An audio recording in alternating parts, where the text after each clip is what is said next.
Yo! What's up, Fads? PBB check! Woo!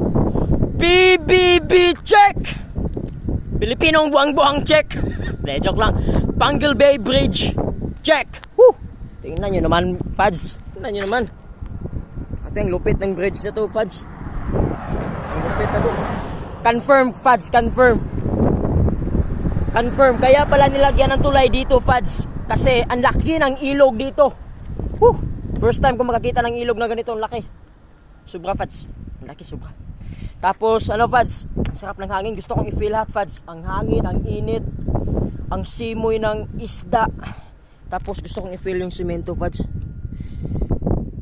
Hayop to. Simento pala talaga. Kala ko joke lang to.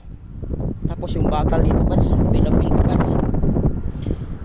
Sarap, Fads. Grabe. Sarap. Sarap pagkapunta dito. Tapos ano, sa mga nanonood ngayon, may tanong ako sa inyo. Sugot mo. Mulayat mo rin sa Pangle Bay Bridge. Pero sugod dito sa ubos. Paingon rin sa taas. Sugot na lang. Grabe, sarap. Grabe, Fads. Tingnan nyo naman, ang ganda ng view, Fads. Oh. Ang ganda ng view, Fads.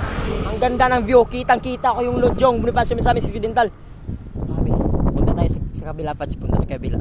Kaso walang pedestrian lane, Fads. Walang pedestrian lane. Bakit walang pedestrian lane dito? Ha? Bakit walang pedestrian lane?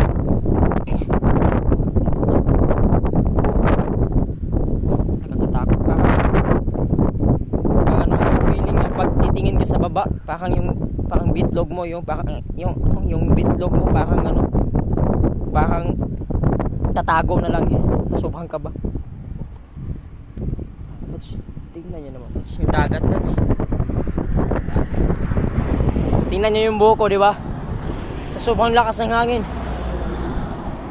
Tapos yung mukha ko, baka ng litson-litse. Pero overall, Fads, ang ganda, Fads. Sulit na sulit. Sulit na sulit. Madali na ang biyahe ng mga gamot dito, Fads. Woo! Yun lang, Fads. Ang ganda dito, Fads. Ang ganda. See?